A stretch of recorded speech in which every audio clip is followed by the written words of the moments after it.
கல்லூரிக்கே போகாத ஒருத்தர் ஆயிரக்கணக்கான கண்டுபிடிப்புகளை எப்படி கண்டுபிடிச்சாரு? நம்ம இந்தியாவில் முதல்ல எலக்ட்ரானிக் மோட்டார்ஸை கண்டுபிடிச்சவரே இவர் தான். இன்னைக்கு சின்ன சின்ன விஷயங்கள் எல்லாத்துக்குமே நாம மனம் உடைஞ்சு போயிடுறோம். ஆனா அன்னைக்கு அவர் கண்டுபிடிச்ச ஒரு கண்டுபிடிப்புக்கும் வெளிநாட்டு அரசு கொடுத்த முக்கியத்துவம் கூட நம்ம நாட்டில் இருக்கக்கூடிய அரசு கொடுக்கல. அவர்கிட்ட அளவுக்கு அதிகமா பணமும் புகழும் இருந்தாலும் அவருக்கு வெற்றி ஈஸியா கிடைச்சதா அப்படின்னு கேட்டா இல்ல. பல தடைகளும் ஏமாற்றங்களையும் தாண்டி தான் அவர் வாழ்க்கையில ஜெயிச்சிருக்காரு. அவர் தான் ஜிடி நாயுடு. அவரை பத்தி தான் இந்த வீடியோ ஃபுல்லா பார்க்க போறோம். ஹாய், எல்லாருக்கும் வணக்கம். நான் உங்கள் பிரகாஷ். நம்ம கோயம்புத்தூர்ல கலங்கல்ங்கிற ஊர்ல தான் பிறந்திருக்காரு. இவரோட குடும்பம் ஒரு விவசாய ஏழை குடும்பம் தான். இவர் நல்லா படிச்சாதான் இவரோட குடும்பம் அடுத்த நிலைக்கு போகும்னு இருக்கும்போது இவருக்கு படிப்பு மேல அதிகமா நாட்டம் இல்லை. 3ஆம் வகுப்பு வரைக்கும் தான் படிச்சிருக்காரு. தினமும் காலையில அப்பா கூட வயலுக்கு வேலைக்கு போறது, புத்தகம் வாசிக்கிறது இவருக்கு ரொம்ப பிடிக்கும். அதனால இரவு நேரங்கள்ல புத்தகங்கள் அதிகமா படிச்சிருக்காரு. அவரோட வயல்ல வேலை பார்த்துக்கிட்டு இருக்கும்போது பிரிட்டிஷ் ஆபீசர் ஒருத்தர் ஒரு பைக்ல வந்தாரு. இவருக்கு அந்த பைக்கை பார்த்தோம்னா ரொம்ப பிடிச்சிருந்துச்சு. இவருக்கு ஏற்கனவே வாகனங்கள் மேல அதீத விருப்பம் இருக்கும்.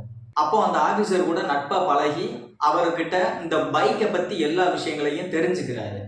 அடுத்து விவசாய வேலை செய்யாம ஒரு ஹோட்டல்ல வெயிட்டரா வேலைக்கு சேர்றாரு. அங்க வேலை பார்த்துக்கிட்டே ஒரு வெஹிக்கிள் ஃபேக்டரியிலையும் வேலை பார்க்குறாரு. ஹோட்டல்ல கிடைக்கிற அந்த கொஞ்சம் காசை சேர்த்து வச்சு செகண்ட் ஹேண்ட்ல ஒரு பைக் வாங்குறாரு. வாங்கி அந்த பைக்கை இவரே ஒரு பார்ட்டா பிரிச்சு மறுபடியும் இவரே ஒரு பார்ட்டா மாட்டி பார்க்குறாரு. அப்படி அவர் செய்யும் போது பைக்கை பத்தி என்னென்ன விஷயங்கள்லாம் அவர் கத்துக்கணும்னு நினைச்சாரோ அது எல்லாத்தையுமே கத்துக்கிட்டாரு.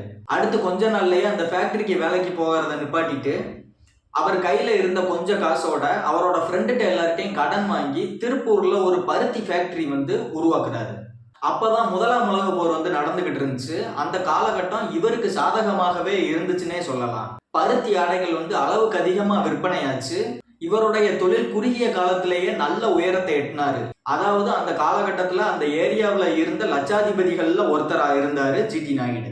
அடுத்து நம்ம தொழிலை பம்பாய்க்கு கொண்டு போய் இன்னும் பெரிய பெரிய இடங்களுக்கு நாம போகலாம் அப்படின்னு சொல்லி பம்பாய் போறாரு.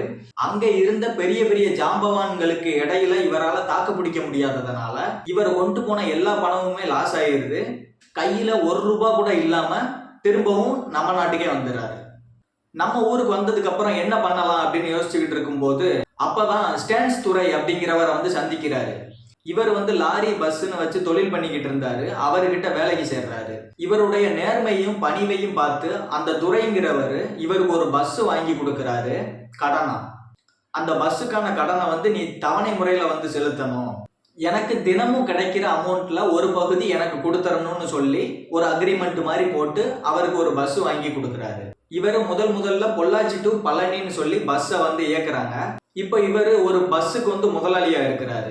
அப்பதான் அவருக்கு தோணுது, நாம ஒரு ஆள் மட்டும் இந்த பிசினஸ்ல சக்சஸ் ஆக முடியாது, நம்மளோட பார்ட்னர்ஸும் இருந்தா நல்லா இருக்கும்னு சொல்லிட்டு வேற ஒரு சிலரையும் தன்னோட சேர்த்துக்கிறாரு.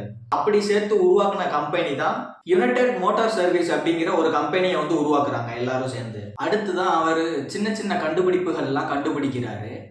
அவருடைய பேருந்து புறப்படக்கூடிய நேரத்தை காட்டக்கூடிய கருவியை கண்டுபிடிக்கிறாரு.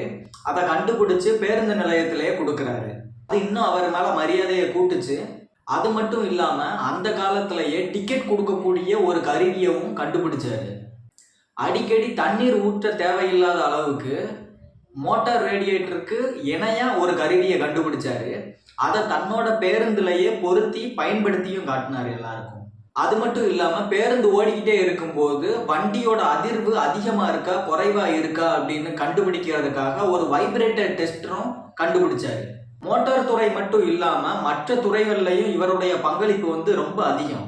நம்ம போட்டோ எடுக்கிறதுக்கு ஜூம் பண்றோம், தொலைவில் இருக்கக்கூடியதை பக்கத்துல காட்டுறோம்ல, அப்படி போட்டோ எடுக்கிறதுக்கு டிஸ்டன்ஸ் அட்ஜஸ்டர் அப்படிங்கிற ஒரு கருவியவும் கண்டுபிடிச்சாரு. நம்மளோட முகத்துல ஷேவ் பண்ணும்போது வெட்டு விழாம எடுக்கிறதுக்கான பிளேடையும் கண்டுபிடிச்சாரு.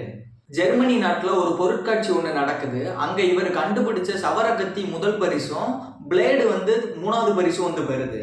அவர் கண்டுபிடிச்ச அந்த பிளேடை நாங்களே தயாரிக்கிறதுக்கு எங்களுக்கு காப்புரிமை கொடுங்க அப்படின்னு சொல்லி ஜிடி நாயுடு அவங்க கிட்ட ஒரு அமெரிக்க நிறுவனம் $1,00,000 நாங்க தர்றோம் அப்படின்னு சொல்லி காப்புரிமையை கேட்கறாங்க.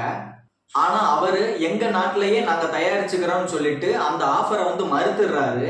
இந்த பிளேட் எல்லாம் செய்யறதுக்காண்டி நார்வேல இருந்து இரும்பு எல்லாத்தையும் இம்போர்ட் பண்றதுக்காண்டி முயற்சி பண்றாரு.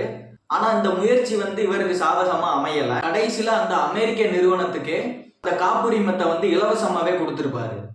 அப்போ இங்க இருக்கிறவங்க எல்லாம் கேட்கும்போது, ஏன் நீங்க வந்து காப்புரிமையை வந்து இலவசமா கொடுத்துட்டீங்க, அவங்க கொடுத்த டாலரை வந்து வாங்கியிருக்கலாமே அப்படின்னு கேட்கும்போது, என்னோட காப்புரிமத்தை வித்து அவங்க கிட்ட வாங்கி அதுல முக்கால்வாசியை வந்து இந்த அரசுக்கு வரியா கட்டுறதை விட என்னோட காப்புரிமத்தை அவங்க இலவசமா வச்சுக்கிறதே எனக்கு பெருமை அப்படின்னு சொல்லியிருப்பாரு. அவர் கண்டுபிடிச்ச நிறைய கண்டுபிடிப்புகள் நம்ம கிட்ட வந்து சேராம இருந்ததுக்கு காரணமே அவர் மேல நம்ம அரசு வந்து அதிகபட்சமான வரி விதிச்சது தான். பின்னாட்கள்ல அவர் வந்து வரி ஏய்ப்பு செஞ்சாருன்னு கூட அவர் மேல குற்றச்சாட்டு வச்சாங்க. சின்ன வயசுல அவர் வந்து வயல் வேலைகள் செஞ்சாரு. அடுத்து மோட்டார் சம்பந்தமான தொழில் வந்து பண்ணாரு. அவருடைய கண்டுபிடிப்புகள் வேளாண் துறைக்கு மிகப்பெரிய பங்கு வகிச்சுது. விதை இல்லாத நார்த்தங்காய், ஆரஞ்சு பழமே அதற்கு சான்று. இவருடைய அந்த தாவர ஆராய்ச்சி முடிவுகள் எல்லாம் பார்த்து அமெரிக்காக்காரங்களே பிரமிச்சு போனாங்க. அது மட்டும் இல்ல, இவரோட பருத்தி செடிக்கு ஜப்பானியர்கள் நாயுடு காட்டன் அப்படின்னு பெயரும் சூட்டியிருப்பாங்க. நான் சொன்னது எல்லாமே கொஞ்சம் தான், ஆனா இவரோட கண்டுபிடிப்புகள் வந்து ரொம்ப அதிகம். அதனாலதான் இவரை வந்து இந்தியாவின் எடிசன் அப்படின்னு சொல்றோம். சமூக சேவை அப்படின்னு சொன்னோம் அப்படின்னா 1938ல இவரோட 18 லட்சம் மதிப்புள்ள பேருந்துகளை கோயம்புத்தூர்ல இருக்கிற வட்டார பேருந்து கழகத்திற்கு இலவசமாகவே கொடுத்திருப்பாரு.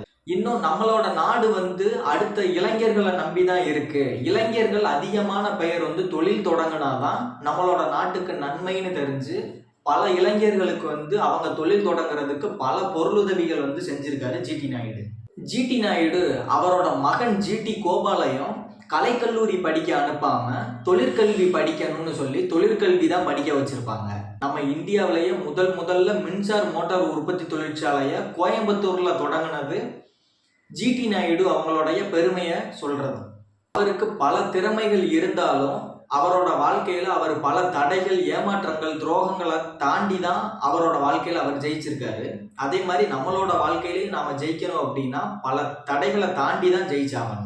மன உறுதியோட இருங்க, நாம ஜெயிக்கலாம். இந்த வீடியோ யாராவது ஒருத்தருக்காவது பயனா இருக்கும் அப்படின்னு சொல்லி நம்புறேன். இந்த வீடியோ உங்களுக்கு பிடிச்சிருந்தா லைக் பண்ணுங்க, ஷேர் பண்ணுங்க. வீடியோ எப்படி இருந்துச்சுன்னு சொல்லி கமெண்ட் பண்ணுங்க. Thank you so much.